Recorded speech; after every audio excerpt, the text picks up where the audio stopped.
നമസ്കാരം. ഇൻസൈഡിലേക്ക് സ്വാഗതം. മുഖ്യമന്ത്രിക്കെതിരെ 4 കോണിൽ നിന്നും ശക്തമായ വിമർശനം ഉയരുന്ന സാഹചര്യത്തിൽ പാളയത്തിൽ തന്നെ പടയുണ്ടായി എന്ന് പറയുന്ന അവസ്ഥയാണ് ഇപ്പോൾ നേരിടേണ്ടി വന്നിരിക്കുന്നത്. മുഖ്യമന്ത്രി പിണറായി വിജയന് ശക്തമായ വിമർശനവുമായി ഇപ്പോൾ രംഗത്ത് വന്നിരിക്കുന്നത് മറ്റാരുമല്ല, സ്വന്തം പാർട്ടിയിലെ MLA കൂടിയായിട്ടുള്ള MM മണിയാണ്.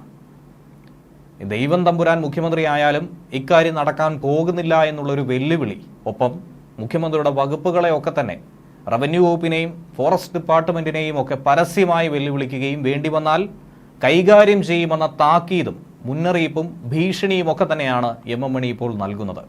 അങ്ങനെ സർക്കാരിനെ നേരിടാനായി MM മണി ഇടുക്കിയുടെ ജനതയെ കൂട്ടുപിടിച്ചുകൊണ്ട് രംഗത്തിറങ്ങിയിരിക്കുകയാണ്. ഇടുക്കി ജില്ലയിലെ ഭൂമിയുമായി ബന്ധപ്പെട്ട വിഷയത്തിലാണ് സംസ്ഥാന സർക്കാരിനെതിരെ വിമർശനം ഉന്നയിച്ചുകൊണ്ട് മുതിർന്ന CPM നേതാവും MLAയും കൂടിയായിട്ടുള്ള MM മണി ഇങ്ങനെ രംഗത്ത് വന്നത്. ഇടുക്കിയിൽ നിന്നുള്ള ആളുകളെ ഇറക്കിവിടാൻ ഇനി ദൈവം തമ്പുരാൻ മുഖ്യമന്ത്രിയായാലും കഴിയില്ല എന്നാണ് അദ്ദേഹം പറഞ്ഞിരിക്കുന്നത്. വനം വകുപ്പ് ഇനിയും പ്രശ്നമുണ്ടാക്കിയാൽ പുറത്തിറങ്ങി നടക്കാനും അവർ വിഷമിക്കും. റവന്യൂ വകുപ്പിനെ ഉന്നവിട്ടായിരുന്നു മന്ത്രി പ്രധാനമായും വിമർശനം ഉന്നയിച്ചത്. കാരണം നേരത്തെ തന്നെ വനം വകുപ്പിനെതിരെ ശക്തമായ വിമർശനം ഉന്നയിച്ചിട്ടുണ്ടായിരുന്നു. ഇത്തവണ അതിന് കൂട്ടുപിടിച്ചുകൊണ്ട് റവന്യൂ വകുപ്പ് കൂടി രംഗത്ത് വന്നാൽ അതിൽ ഒരു തീരുമാനമുണ്ടാക്കി തരുമെന്നാണ് അദ്ദേഹം പറഞ്ഞിരിക്കുന്നത്. മുഴുവൻ ആളുകൾക്കും പട്ടയം നൽകാതെ സൂത്രത്തിൽ കാര്യം നടത്താമെന്ന് ഒരു ഗവൺമെന്റും കരുതേണ്ടെന്ന് മുൻ വൈദ്യുത വകുപ്പ് മന്ത്രി കൂടിയായിട്ടുള്ള MM മണി പറയുകയുണ്ടായി. വിവിധ ആവശ്യങ്ങൾ ഉന്നയിച്ച് CPM നടത്തിയ ശാന്തൻപാറ ഫോറസ്റ്റ് ഓഫീസ് മാർച്ചിലാണ് MM മണി ഇങ്ങനെ വിമർശനം ഉന്നയിച്ചത്. വനമുള്ളതുകൊണ്ട് സംരക്ഷിച്ചു കൊള്ളാനും പുതിയ വനമുണ്ടാക്കാൻ നോക്കേണ്ടെന്നും വനം വകുപ്പിനോട് അദ്ദേഹം ഓർമ്മപ്പെടുത്തൽ നടത്തി. വനം വകുപ്പിനെ മാത്രമല്ല റവന്യൂ വകുപ്പിനെയും നേരിടേണ്ട ഒരു സ്ഥിതിയാണ് ഇടുക്കിയിലുള്ളതെന്നും അദ്ദേഹം പറഞ്ഞു. ഇടുക്കിയിൽ ജീവിക്കുന്ന ആളുകൾക്ക് സ്വസ്ഥമായി ജീവിക്കാനുള്ള അവസരം ഉണ്ടാക്കണം. ഇടുക്കിയിൽ നിന്നുള്ള ആളുകളെ ഇറക്കിവിടാൻ ഇനി ദൈവം തമ്പുരാൻ മുഖ്യമന്ത്രിയായാലും കഴിയില്ല. വനം വകുപ്പ് ഇനിയും പ്രശ്നമുണ്ടാക്കിയാൽ പുറത്തിറങ്ങി നടക്കാൻ വിഷമിക്കും.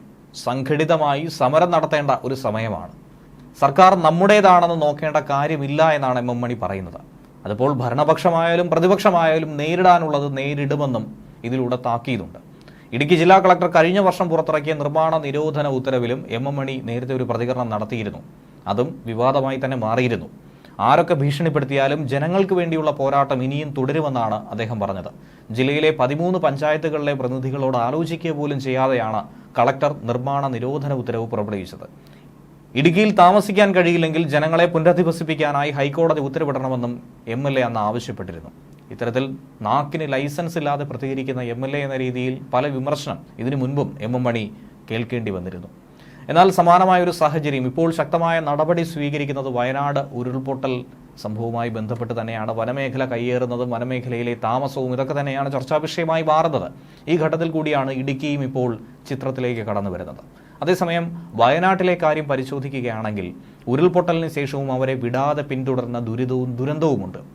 ഉരുൾപൊട്ടൽ ദുരന്തബാധിതരുടെ വായ്പകൾ ബാങ്കുകൾ പൂർണ്ണമായും എഴുതി തള്ളണമെന്ന ആവശ്യമാണ് ഏറ്റവും ഒടുവിൽ മുഖ്യമന്ത്രി പിണറായി വിജയൻ നൽകിയിരിക്കുന്നത്. കഴിഞ്ഞ ദിവസം ദുരിതബാധിതരുടെ അക്കൗണ്ടുകളിൽ നിന്നും ഗ്രാമീൺ ബാങ്ക് പണം ഈടാക്കിയ ഒരു സംഭവമുണ്ടായിരുന്നു. EMI പിടിക്കുന്നതും EMI ആവശ്യപ്പെട്ടും ഒക്കെ കോളുകൾ എത്തിയതായി നിരവധി ആളുകളാണ് മാധ്യമങ്ങളോട് പറഞ്ഞിട്ടുണ്ടായിരുന്നത്. ഈ സംഭവത്തിനൊടുവിലാണ് മുഖ്യമന്ത്രി പ്രതികരിക്കാൻ തയ്യാറായത്. പലിശ ഇളവ്, തിരിച്ചടവിനുള്ള കാലാവധി നീട്ടൽ ഇതൊന്നും പരിഹാരമാർഗമല്ല. ദുരന്തം നടന്ന പ്രദേശത്തെ മുഴുവൻ കടങ്ങളും പൂർണ്ണമായും എഴുതിത്തള്ളുകയാണ് വേണ്ടത്. കടബാധ്യത സർക്കാർ ബാധ്യത ഏറ്റെടുക്കേണ്ട അവസ്ഥ നിലവിലില്ല. ബാങ്കുകൾക്ക് തന്നെ അത് വഹിക്കണം. ബാങ്കുകൾക്ക് താങ്ങാനാവുന്ന തുക മാത്രമേ വായ്പാ ഇനത്തിലുള്ളൂവെന്നും മാതൃകാപരമായ നടപടികൾ സ്വീകരിക്കണമെന്നുമാണ് ബാങ്കേഴ്സ് സമിതി യോഗത്തിൽ മുഖ്യമന്ത്രി എടുത്തു പറഞ്ഞത്. കൃഷിഭൂമിയുടെ രൂപം തന്നെ മാറിയിരിക്കുന്ന ഒരു സ്ഥിതിയാണ് വയനാട്ടിൽ.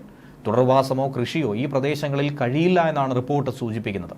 കർഷക കുടുംബങ്ങൾ കൂടുതലുള്ള പ്രദേശത്തെ മിക്കവരും വായ്പ എടുത്തിട്ടുള്ളവരാണ്. വീട് നിർമ്മിക്കാനായി ലോൺ എടുത്തവർക്ക് വീട് പോലും ഇല്ലാതായി. തിരിച്ചടയ്ക്കാൻ കഴിയാത്ത സ്ഥിതി അവർക്ക് നിലനിൽക്കുന്നു. മാതൃകാപരമായ നടപടികൾ ബാങ്കുകൾ സ്വീകരിക്കണം. കേരള ബാങ്ക് അതിൽ ഒരു മാതൃക കാട്ടി. ദുരിതബാധിതരുള്ള അവരുടെ സഹായധനത്തിൽ കൈയിട്ട് വാരിയ ഗ്രാമീൺ ബാങ്കിന്റെ നടപടി ഒട്ടും തന്നെ ശരിയല്ല എന്നും നടപടികൾ യാന്ത്രികമായി മാറരുതെന്നും കൂടിയാണ് മുഖ്യമന്ത്രി ഈ ഘട്ടത്തിൽ ഓർമ്മിപ്പിച്ചിരിക്കുന്നത്. ന്യൂസ് ഡെസ്ക് വെള്ളി വാർത്ത ഇൻസൈഡ്.